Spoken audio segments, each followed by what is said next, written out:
permita-nos que, na tua glória, nos assente um à tua direita e outro à tua esquerda. Olha que pretensão. Mas Jesus disse: não sabeis o que pedis. Podeis vós beber o cálice que eu bebo e receber o batismo com o que eu sou batizado? Disseram-lhe: podemos. Tornou Jesus e disse: bebereis o cálice que eu bebo e recebereis o batismo com que eu sou batizado. Porém, quanto ao sentar-se à minha direita ou à minha esquerda, não compete concedê-lo, porque é para aqueles a quem está preparado. Ou seja, Jesus disse que eles iriam beber do cálice que Jesus iria beber e ser batizado com o batismo que ele iria ser batizado. Esse é o fogo. Todos os apóstolos iriam passar pelo batismo do fogo. E também nós passamos pelo batismo do fogo. Lembra que Pedro fala algo semelhante a isso? Pedro fala assim: olha, não estranheis quando um fogo ardente surgir no meio de vós com a intenção de provar-vos. Porque assim como o ouro que é provado no fogo e passa pelo fogo e continua, e é limpo, assim a fé, uma vez aprovada, é mais preciosa do que o ouro. Pedro entendeu que o ouro era uma comparação da fé. O ouro no tabernáculo, no templo de Deus, de Salomão, ele é uma comparação da glória de Deus e da fé dos homens. Só que o ouro passa pelo fogo e Pedro fala, mesmo assim é incorruptível. O ouro passa pelo fogo, é apurado e mesmo assim é incorruptível. Mas a fé, uma vez provada e aprovada, ela é mais preciosa do que o ouro, porque a fé é incorruptível, ela traz salvação. O ouro era uma parábola. E o que é esse fogo que surge no meio de nós? É o Espírito de Deus, irmãos. É o batismo de fogo. Isso acontece, às vezes, todo dia na nossa vida. É que quando Jesus fala do batismo de fogo, na vida dele era morte, mas ele todo dia era provado. Lembra que Jesus falou? O batismo que ele falou que ele iria ser batizado, iria se angustiar, é o batismo da morte de cruz, Mas o Senhor Jesus disse: aquele que quiser vir após mim, o que tem que fazer?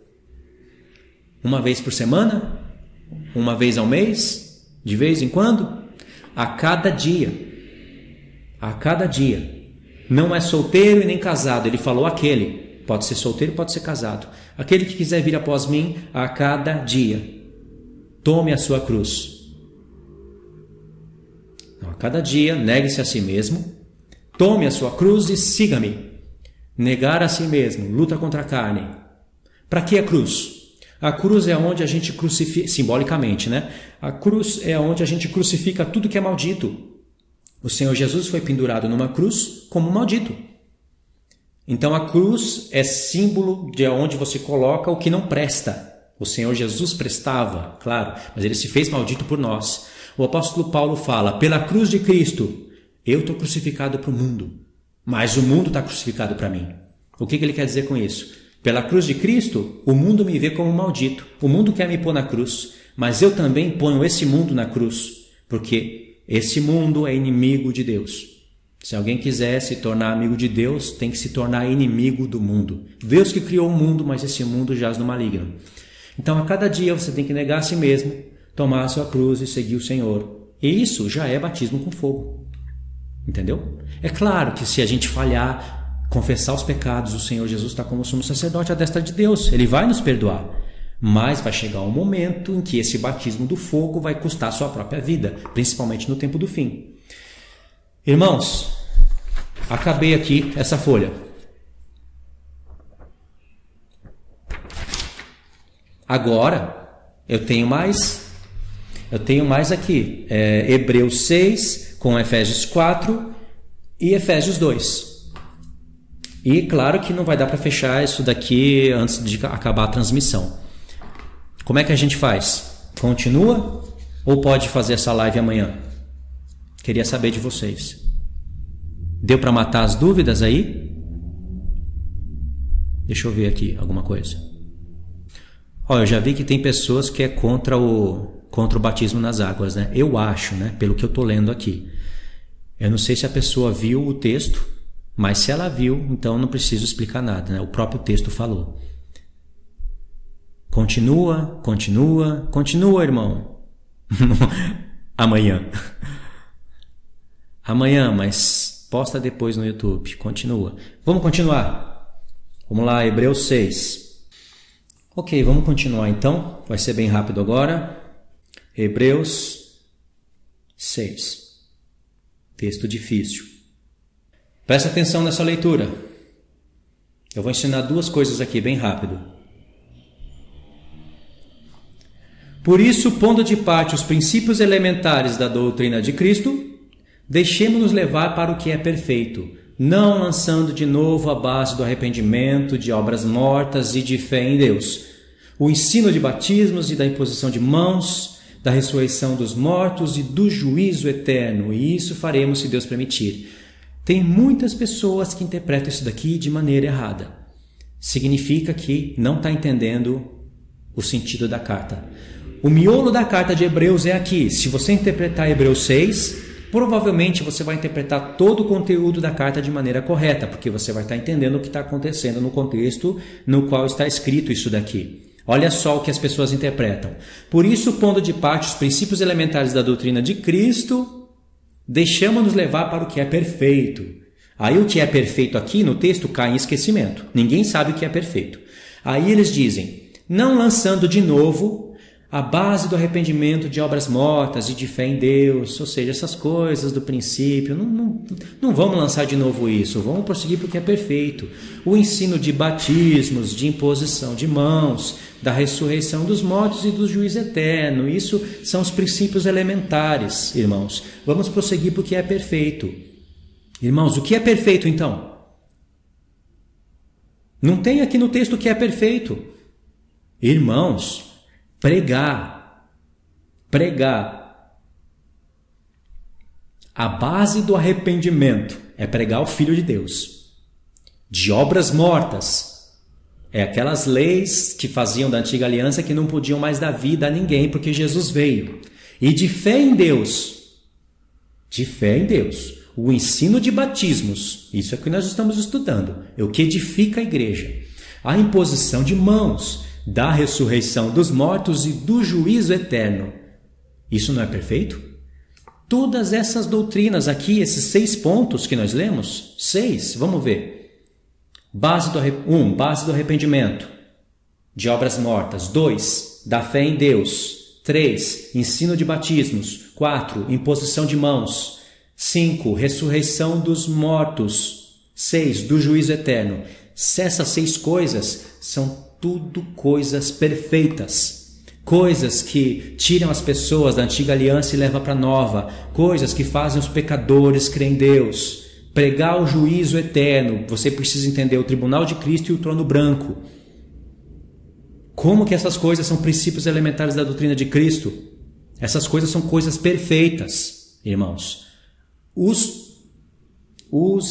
princípios elementares da doutrina de Cristo é o que o escritor de Hebreus está falando no capítulo 5.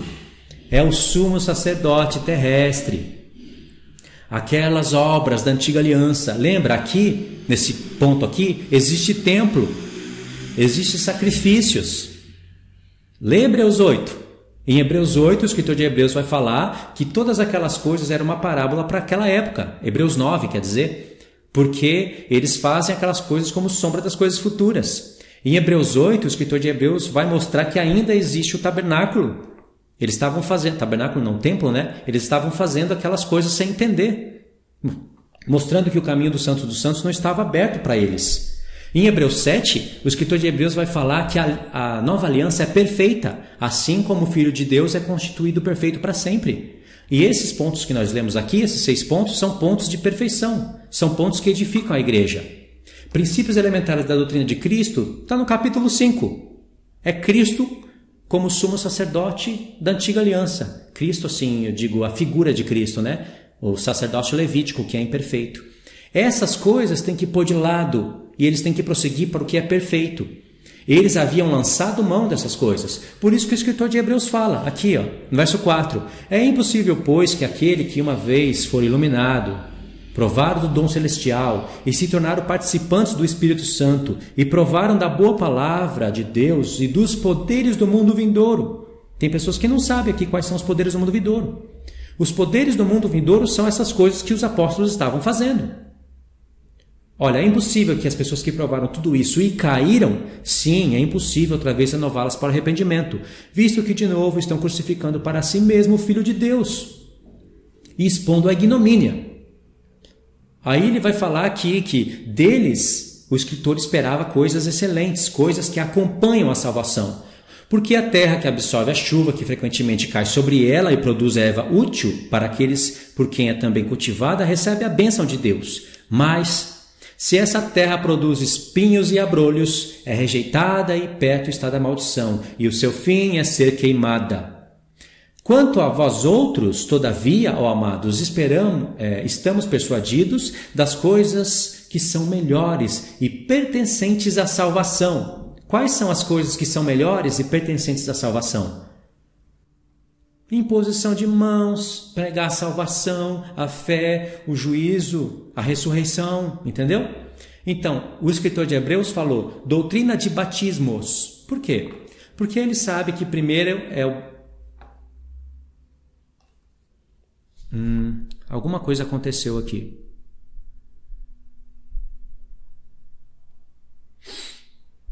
Ainda está ao vivo, irmãos? Parece que caiu a conexão. Caiu a qualidade? Diz que a qualidade ficou ruim. Apareceu uma mensagem aqui dizendo que a qualidade ficou ruim. Sim, normal? Ok, então vamos continuar. E aqui falou doutrina de batismos, porque o escritor de Hebreus sabia que primeiro é o batismo nas águas, batismo de arrependimento, depois é o batismo de obediência, onde a pessoa recebe o Espírito Santo, e depois é o batismo no fogo. Batismos no plural, mas todos esses três formam um só batismo. Assim como o apóstolo Paulo fala em Efésios que existe um só Espírito, mas em Apocalipse nós temos 7 Espíritos. Entendeu? A irmã aqui perguntou se o batismo, a irmã Gracili Mendes, perguntou se o batismo na Igreja Católica tem validade como um só batismo. Não existe batismo de criança na palavra de Deus. Isso é doutrina de homem que é praticada até hoje, como a maioria das doutrinas dentro da Igreja Católica são doutrinas de homens. Não estou dizendo que tudo ali não vale nada, mas muitas coisas, até nos dias de hoje, até nas igrejas renovadas, são doutrinas humanas. O que é verdade eu tenho que falar. Estou só contra a Igreja Católica? Não. A Igreja Adventista do Sétimo Dia rebatiza pessoas. Você entra lá, você tem que ser rebatizado. Onde já se viu isso? Aqui uma irmã perguntou, Luiz, quando a pessoa se batiza mais de uma vez nas águas, é certo isso? Não é. Por que ela vai se batizar mais de uma vez nas águas? Qual é o motivo que levou ela a se batizar antes e se rebatizar depois? A pessoa vai dizer assim, quando me batizei eu não sabia muito bem o que era. Eu fui batizado meio que à força, meio que no empurrão, meus pais, etc. Aí a pessoa fala ali alguma coisa. Se realmente ela não entendia o que ela fez, tudo bem. Se ela não teve consciência, então ela se batiza de novo. Mas se ela teve consciência e se desviou, foi para o mundo e depois ela resolveu voltar e resolveu se rebatizar, isso está errado. Porque não tem nada a ver uma coisa com a outra. Ela se desviou, mas ali ela deu um voto com Deus. Então esse rebatismo não é válido. Só se ela realmente foi batizada e não entendeu o que aconteceu, o que era aquilo. Não entendeu. Aí sim, tá bom? Efésios 4, olha onde as pessoas erram. Rogo-vos, pois, eu prisioneiro no Senhor, que andeis de modo digno da vocação em que fosse chamados, com toda humildade, mansidão e longanimidade, suportando-vos uns aos outros em amor, esforçando-vos diligentemente por preservar a unidade do Espírito no vínculo da paz. Olha agora. Há um só Espírito, há somente um só corpo e um só Espírito. Como fosse chamados numa só esperança da vossa vocação. Há um só Senhor, uma só fé, um só batismo, um só Deus e Pai de todos, o qual é sobre todos, age por meio de todos e está em todos. Por que o apóstolo Paulo está falando que há um só batismo quando nós vemos 3 na Escritura? Irmãos, o apóstolo Paulo conhece muito bem, não foi ele mesmo, essas coisas ele conhece muito bem, não foi ele mesmo. Em Atos dos Apóstolos, em Atos 13, que disse que João Batista pregou o batismo de arrependimento nas águas? Não foi ele mesmo que depois impôs as mãos naqueles 12, e eles receberam o Espírito Santo, não foi ele mesmo? Então já são 2. Ele conhece, ele fala um só Senhor, uma só fé, um só batismo. Por quê? Aqui ele está pregando, irmãos, a reconciliação das 2 casas de Israel. O que o apóstolo Paulo... Por isso que os irmãos não entendem. Por que o apóstolo Paulo está falando isso aqui em Efésios 4? Em Efésios 2, ele colocou na mente dos leitores da carta que havia divisão entre judeus e gentios. E ele demonstrou que essa divisão aconteceu lá nos profetas, casa de Israel e casa de Judá. E que Deus fez uma promessa de chamar os gentios no futuro para entrar fazendo parte das 10 tribos, da casa de Israel. E para provar isso, ele pega textos de Oséias e coloca em Efésios 2. Ninguém pode contrariar isso. Então ele está falando que Deus quebrou o muro da inimizade entre ambos os povos e fez um. Entendeu? Um só corpo. Em Efésios 3, ele fala para os irmãos que eles podem entender esse mistério quando lerem a carta dele. O apóstolo Paulo fala, se é que vocês entenderam o que eu estou falando. Em Efésios 4, ele já está falando, irmãos, então como o Senhor pegou ambos os povos, tirou o muro da inimizade que havia entre os judeus e os gentios e uniu ambos os povos em um novo homem, então vamos preservar o vínculo da paz. Judeu vivia de uma maneira, gentio vivia de outra naquela época. Mas eles tinham que entender que isso iria convergir para um só corpo, porque era um só Espírito que estava operando sobre eles. Não havia batismo para judeu e batismo para gentio. Tanto o judeu que estava perto como o gentio que estava longe, todos eles deveriam se batizar no mesmo batismo. Pedro pregou batismo de arrependimento nas águas para judeu e batismo de arrependimento nas águas para gentio. Pedro foi separado para o evangelho da circuncisão. Paulo por o evangelho da incircuncisão. As mensagens tinham que alcançar pessoas que estavam vivendo de maneira diferente. Judeu era circuncidado e estava lá no templo fazendo as coisas da antiga aliança. Gentios que não eram circuncidados e foram chamados por Deus não poderiam se circuncidar, passar pela primeira aliança para depois ir para a nova. E aí havia briga entre eles e o diabo aproveitava disso para confundir o povo. E Paulo está lutando contra Ele está lutando contra todas essas coisas, sabe? A luta do apóstolo Paulo, uma das lutas que ele vive na carta dele é essa, desfazer o judaísmo. Por isso que ele fala que há um só batismo, mas ele mesmo tem na mente que existe batismo das águas, existe batismo de imposição de mãos, como ele mesmo pôs. Ele mesmo pôs as mãos naqueles que haviam sido batizados nas águas. E ele não anulou o batismo nas águas. Paulo foi batizado nas águas, sabia? Cadê o texto? Deixa eu pular lá direto. Paulo foi batizado nas águas. Vou mostrar aqui para vocês. Está aqui, ó. Vamos ler só esse texto e depois eu vou conversar um pouco com os irmãos. Atos 22, vamos direto para Atos 22. Olha só, irmãos. O apóstolo Paulo aqui, ele está explicando para as pessoas o que aconteceu na conversão dele. Olha só o que ele disse. Olha só o que ele disse.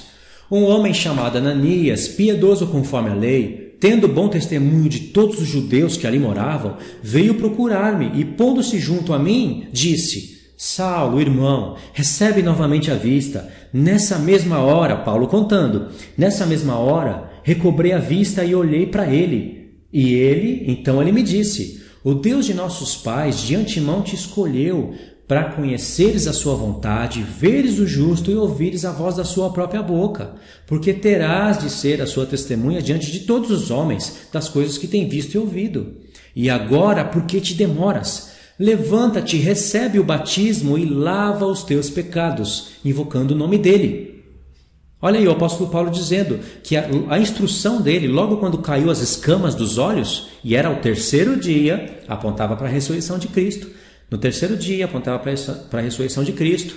Ele entendeu, conheceu que Jesus era o Senhor, caiu as escamas dos olhos, e qual foi a primeira etapa dele? O apóstolo Paulo, irmãos, apóstolo dos gentios. Recebe o batismo e lava os teus pecados. Não estava dizendo recebe o batismo com fogo. Fogo, lavar os pecados? Aqui está falando lava, é batismo nas águas. Batismo que João pregava e que os apóstolos pregavam para depois eles receberem o batismo de obediência, receber o Espírito Santo através de imposição de mãos, para depois, mais no futuro, serem provados no batismo do fogo. Tá bom? Tá certo, irmãos. Agora é só conversar aqui para finalizar a live. Irmãos, é o seguinte, eu posso ler aqui algumas perguntas a partir de agora, e aí eu escolho algumas para responder para a gente fechar essa live, tá bom? Aqui o irmão está falando assim, ó. Irmão Luiz, fale sobre a língua dos anjos e sobre o engano disso. Não há engano, existe língua dos anjos. Qual? Nossa, as perguntas estão pulando aqui rápido, tá difícil. Eu não sei parar as perguntas. Eu tô com o dedo travando aqui e as perguntas pulam. O irmão falou aqui, língua dos anjos é o engano do século. Ok. Então, o que está em 1 Coríntios 13, o que a gente diz? Me batizei com 12 anos. Aqui uma irmã disse, acho que é uma irmã, diz assim, se não faço parte de nenhuma denominação, por quem posso ser batizada? Aqui está o X da questão. Tem muitas pessoas que creem no Senhor e não fazem parte de nenhuma denominação. A mesma coisa é Santa Ceia, irmãos, é bíblico isso. Tem pessoas no YouTube falando que não existe Santa Ceia, que isso é doutrina de homem. Eu acredito em Santa Ceia. Irmãos, na palavra de Deus existe pastores, evangelistas, presbíteros, mestres. Existe toda essa organização que as pessoas chamam de sistema religioso. E isso existe na palavra de Deus. Só que o tempo que a gente vive agora está confuso. Irmãos, a live vai cair em 15 segundos. E ela vai cair mesmo. Deu 1 hora agora de live.